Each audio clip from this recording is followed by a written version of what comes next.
You remember 2008. You remember that the value of homes don't always go up. We are constantly fed this garbage. All is well. There's not going to be any financial crisis again in our lifetimes. This recession is going to be a soft one. We're going to come in for a soft landing. What? If you're supposed to be flying, you don't want to land. Okay, let's get that straight. We're supposed to be flying because that's what prosperity is. Prosperity is moving up, not down.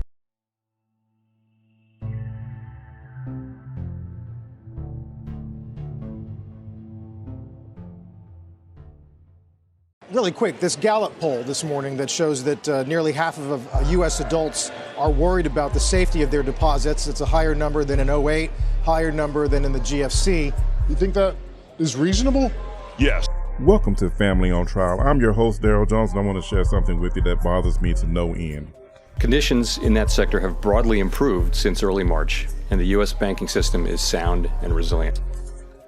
I can reassure the members of the committee that our banking system is sound and that Americans can feel confident that their deposits will be there when they need them. Our financial system remains strong and that depositors' savings remain safe.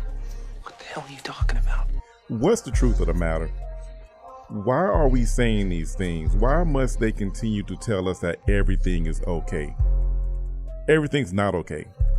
Check this out. It's possible that we will have what I hope would be a mild recession. The Federal Reserve has been an abject failure, particularly over the past few years. Joel Griffith from the Heritage Foundation argues the Fed plays a key responsibility in creating today's inflation in the first place. What we need is for the Fed to actually be honest with the public, admit that they made a mistake in printing these trillions of dollars. We are in a banking crisis and we don't know where it's going. It is a fast-moving situation.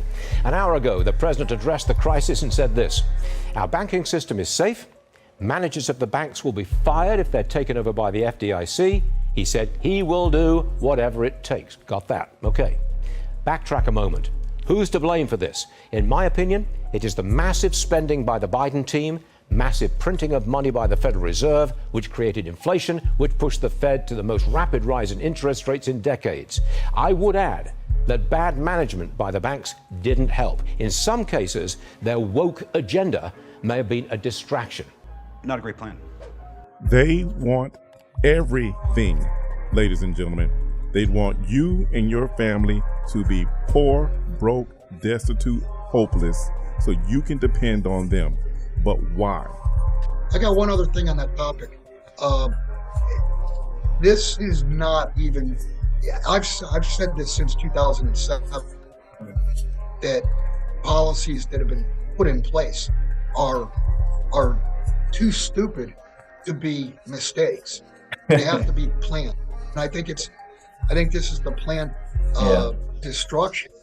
What Biden came out with, I think it was on Monday, is that if you have a credit score under 640, then your interest rate on a home loan will be lowered 1.75%. And if your credit score is over, I think the number was 720 or something like that. Mm. If you have a good credit rating, then you will end up paying 1% more. I mean, that's complete bullshit. That's socialism. It's communism. It's absolutely the opposite of capitalism. It's destructive, and it's purposely destructive because no one with even half a working brain could have come up with something like that and think that it was a good thing. There are people who have a plan for us, but it's not really a plan for us. It's a plan against us. It's a plan to devastate us as much as possible. It's a plan to bamboozle and keep us in constant servitude. They don't mean well. They don't mean to do well by us. They do not care just how broke and tired and frustrated you are. Imagine a world in which you must rely on the government in order to supply the things that your family needs. This is where we're headed. There's so many things going on out there right now. We got CBDCs, We've got the BRICS nations, and if you're not familiar with CBDCs, or central bank digital currencies, we have the BRICS nations, the Brazil, Russia, India, China, South Africa, and all the other ancillary, all the other countries right now that is deciding to go against the U.S. dollar. They're trying to go around the U.S. dollar. Whether it may or may not work, who knows?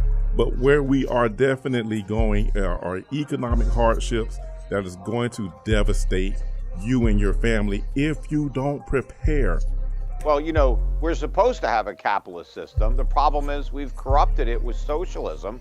We've socialized the banking industry. That is the source of the problem. And we've also socialized interest rates, because the Federal Reserve is like a Politburo, and they just pick an interest rate rather than allowing the market to discover the appropriate rate. And when the Fed sets interest rates too low and prints a lot of money in order to make that possible, it unleashes massive inflation, creates tremendous economic imbalances that result in financial crises, depressions, when the bubbles burst. That's where we are right now. And I think this is the last straw here, because I think the Fed is going to have to unleash so much inflation to try to prop up all these banks and the U.S. government, which is also insolvent, that is going to unleash runaway inflation. Before we get into the preparation, I've got to reiterate to you how much these people are against us. They are not only against us, they hate us. They want us eating crickets. Here we have, crickets. Oh, nothing. Like a hairy nut. For dessert, the fried grasshopper. These are amazing. Grasshoppers, I recommend them. Thank you for spending so much time with me. No! God, please, no! They want us owning nothing. Your home, your land, your chickens, your iPads, your watches. They want you owning nothing. If we had to judge each thing that politicians and governments try based on the outcomes instead of the intentions, at the intention stage, it is remarkably easy for smooth politicians to stand up and say kindly sounding things. Now, the sorts of things that we're hearing from Davos and from the likes of the proponents of the Great Reset all talk about collectivist and communal living and how nobody will own anything. But now consider for just a second, that is already a fallacy. Someone, somewhere, has to own. And in fact, what happens is, if you take ownership out of the hands of a broad-based populace and of many separate entrepreneurs and families and individuals, and you concentrate it into the hands of, say, a few multinational corporations working together with government, well, firstly, that system is by definition fascistic there. And if you do something that the government disapproves of, using these social credit scores, they can ghost you. They can effectively lock you out of your world. And it works because you don't own anything. It is that ownership, that broad-based private ownership, that keeps people free from government tyranny. Maggie Thatcher from the UK very famously embarked on a project to expand human liberty in her nation by trying to ensure as much broad-based private and individual ownership of property as possible. In that, she was in agreement with George Washington, who said that it is property rights that prop up human freedom. Folks, this is not a drill. This is not alarmism. Just look at what they're saying and then look at what they're doing. This is what they're doing. Why are central banks and private banks diversifying into gold but not sharing that information with the general public? They don't want to share with the general public because they don't want to start a stampede. And it's pretty simple why they're diversifying into gold. They know it cannot bankrupt. And they also know that it's going to be marked up many-fold, and that will either completely cover other losses or help to cover other losses. Yeah. They're acting in their own best interest is what they're doing. Can you imagine Can you imagine that? They're telling us that, gold is a barbarous relic and silver hasn't been money for however many hundreds of years. All of it's a lie. Anything that God has made is going to retain its value. I'm going to say that again. Anything that God has made will retain its value, period. Point blank, end of discussion. There is nothing else to say on that matter. You can attempt to discourage people all the time, and that's what they're doing. They're attempting to discourage you from doing what is necessary to take care of you and your family. Granted, you're going to need more than just the financial aspects of taking care of your family. You're going to need to be able to keep your family safe from harm as violence is exploding all over the place. You're going to need to be able to form a sense of community. If you don't already have it, you need to start thinking about these things. Today I'm coming from the financial side of it because we can look at things like the stock market and the 401k and the value of your homes, and we have this cloud of confusion that's been injected into our minds. And that cloud of confusion consists of the stock market will continuously go up. The value of my home, and I shouldn't even say the value, the price, because those are two different things.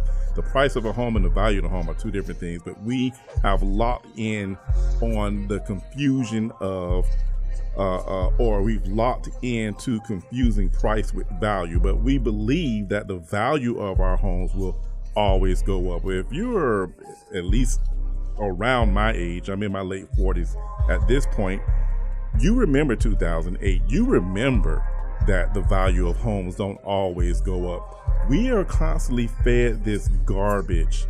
All is well. There's not going to be any financial crisis again in our lifetimes.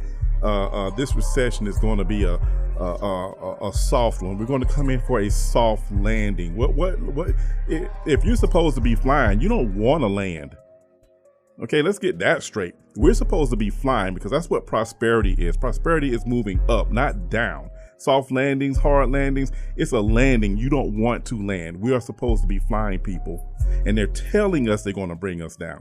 They're telling us what they're going to do. On one hand, they're saying everything's fine, but on the other hand, they're buying gold hand over fist. Come on, you put those two things together. We have to come out of our delusion. And that's the point of this particular broadcast, because we have to start waking up. This isn't designed to create fear in anyone. This is to encourage you to get out and do what you need to do to prepare. The Bible says a wise man sees trouble coming and prepares for it or hides from it through his preparation, while the fool stumbles forward and suffers from it. Again, preparation keeps you from having to deal with the trouble. You'll see it and perhaps you can avoid it, and at the same time be a blessing to those around you. So where do I put it? You still saying buy gold? Gold did very well today. It's back above $2,000 an ounce, 2030. Wow. But this is just the beginning. It's going much, much higher than this, many multiples of its current price. So absolutely get out of the dollar, get out of banks, and get into something real, whether it's gold, silver. What I've just done is outlined why when you're bearish, when you're fearful, scared, whatever, you want to move to cash, that cash has got to be gold or it has to be silver, because they cannot bankrupt and they will not devalue. Yes, the stock market may double in nominal terms, but it might lose 99% of its value if the currency that it's been measured in is destroyed. This is why you need to own gold and silver. And I don't even like gold at this point, because relative to silver, it's vastly overvalued. There's an estimated 3 to 6 times more physical gold above ground than there is silver. Silver is the second most versatile commodity in the world, next to oil. You don't have to be scared, and you don't have to worry that much. All you gotta do is abandon the fake money of these clowns and stack real money. Gold and silver, of course. We are not far away from the Fed's final pivot to zero. The gold and silver markets are already anticipating it, with gold possibly at new highs by the time you are watching this, and silver starting to catch up again. We have to wake up. God's money is good money. What is in the earth and comes from the earth retains value. Corn, wheat, oil, gold, silver will never be worthless. I'll say it again. These items will never be worthless. We have had well over 600 paper currencies throughout the history of mankind. Every single one of them have failed. 100% failure rate. 100%. 100% failure rate, people. Let that sink in as we see the dollar under attack, as we see property values beginning to come under attack because of inflationary policies created by the Federal Reserve and these clowns in Congress. And it doesn't matter if you're a Republican or a Democrat. This is not a political conversation. This is a financial conversation to get you and your family prepared. These clowns don't care about you. Get your house in order. The time is now. It's not too late. The time is now. Prepare and prosper through these turbulent times that are on the way. Family on Trial. Dear family, your support would be much appreciated. So if you think it not robbery, could you head over to PayPal or Venmo and show us some love? Just type @FamilyOnTrial and you'll come right to our account. Send us a blessing if you would. We'd really appreciate it. Thank you so much.